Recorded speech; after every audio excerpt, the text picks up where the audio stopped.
Je suis ici à Medjugorje, juste à côté de l'église Saint-Jacques, et je suis avec le frère Victor. Victor. Tu viens d'où? Je suis de la Guinée-Bissau. Waouh, c'est loin d'ici. Ouais. Et première fois pour toi ici?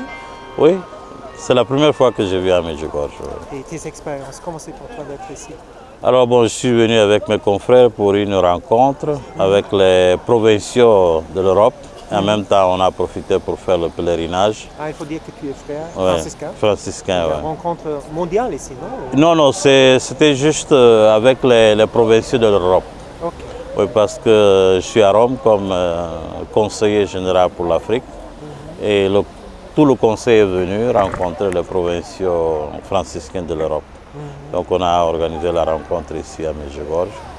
Je dois dire, à part nos rencontres, nos travaux, il y a eu des moments de célébration, de prière.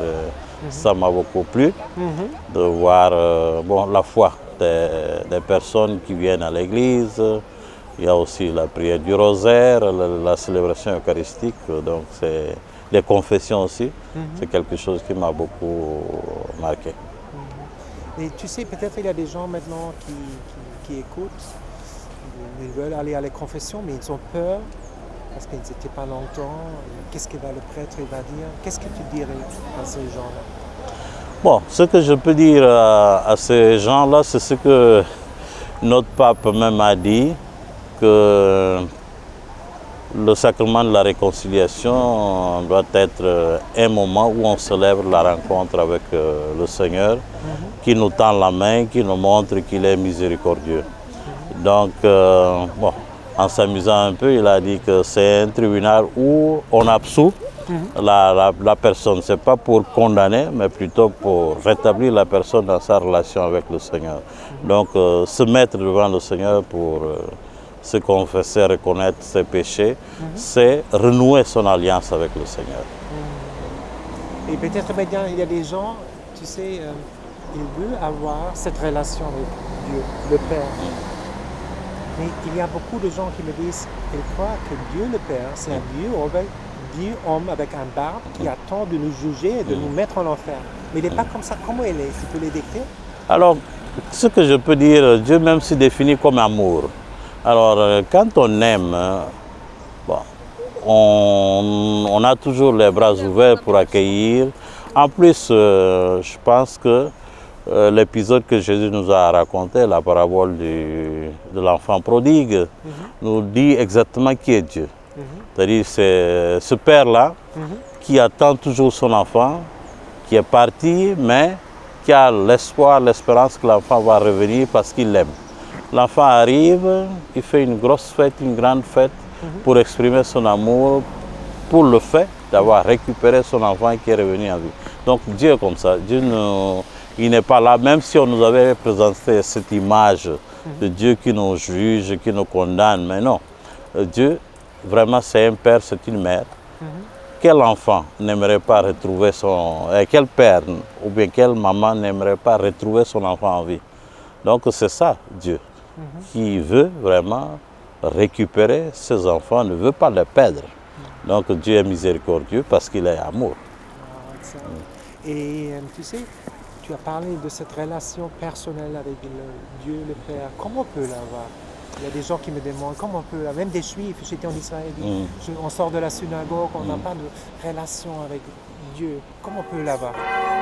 Alors partant de mon expérience personnelle, je pense qu'on peut avoir une relation avec le Seigneur en partant de ses Écritures. Mais mon expérience personnelle, je dirais que la Vierge Marie nous conduit souvent à cette relation avec le Seigneur. Parce que même si on pense que peut-être c'est une petite chose, mais le fait de réciter son rosaire, la Vierge Marie nous conduit toujours vers son Fils qui nous conduit vers le Père.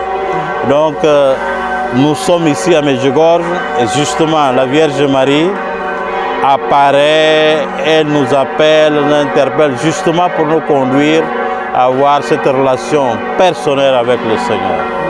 Et par la prière et la lecture de la parole de Dieu, on peut y arriver. Incroyable. Donc tu as expliqué maintenant les protestants, il y a beaucoup de gens protestants qui voient ces vidéos et disent qu'est-ce que la Vierge, qu'est-ce que vous voulez avec la Vierge? Qu'est-ce que tu dirais à eux? Bon, je dirais, par exemple, la Vierge c'est la mère de Dieu. Oui. Alors, partant de mon expérience personnelle, je dis, si c'est la mère de Dieu, et, disons, au pied de la croix, le Seigneur lui-même nous a dit, et il a dit à son disciple, voici ta mère, et à la mère, voici ton fils. Donc, la Vierge Marie nous a pris comme ses fils, donc elle nous conduit au Père. Donc, toute maman, qu'est-ce qu'elle fait? Elle cherche le bonheur, le bien de son enfant. Donc, la Vierge, elle est, si on accepte réellement qu'elle est la mère de Dieu, donc c'est la mère de Dieu. Et nous sommes des enfants de Dieu, nous sommes fils à partir du Fils dans le Fils qui est Jésus-Christ. Donc, la Vierge Marie aussi peut nous aider pour qu'on puisse avoir cette relation avec le Seigneur. D'ailleurs même, le Seigneur, pour nous sauver, s'est servi d'une femme qui s'appelle la Vierge Marie. Donc Jésus est né parce que la Vierge Marie a dit oui au Seigneur. Donc elle a un rôle, je peux dire, elle a une mission importante, non seulement dans l'incarnation du Fils de Dieu, mais aussi pour notre salut. Et maintenant, peut-être il y a des gens qui sont attirés de devenir catholiques. Qu'est-ce que tu dirais? Quelle est la beauté de notre foi? Bon, je dirais la beauté de notre foi, ce n'est pas autre chose que cet amour que Dieu a mis en nous et nous appelle de vivre, pas seulement en communion avec lui, mais aussi entre nous et avec la création. Je pense que l'encyclique du pape Fratelli Tutti nous ouvre cet horizon pour dire que nous sommes tous fils de Dieu parce que nous avons un seul Père qui est Dieu le Père de Jésus-Christ. Donc nous sommes tous des frères. Donc je peux dire que professer sa foi comme catholique va dans ce sens-là de reconnaître qu'il n'y a pas de différence entre nous, même si on a des différences d'origine ou bien de couleur, mais qu'on sache qu'on est tous des frères parce qu'on a le même Père qui est Dieu le Père. Très joli. Et tu sais, à la fin, j'ai rencontré beaucoup de gens ici qui cherchent sa vocation souvent. Et qu'est-ce que tu dirais? Comment on peut trouver sa vocation dans la vie? Bon, je sais... Comment c'était pour toi, par exemple? Bon, au niveau de la vocation, le Seigneur a plusieurs manières de nous parler. Donc, il faut être à l'écoute du Seigneur, mais en même temps, le Seigneur ne se dirige pas comme ça à nous. Il y a toujours des intermédiaires. Et des fois, c'est le témoignage d'une personne, ou bien des fois, c'est la rencontre avec une personne, comme je vous ai rencontré. Et certainement, en vous rencontrant, je vais rentrer, mais je ne serai plus le même. Donc, il y aura quelque chose qui va changer à moi.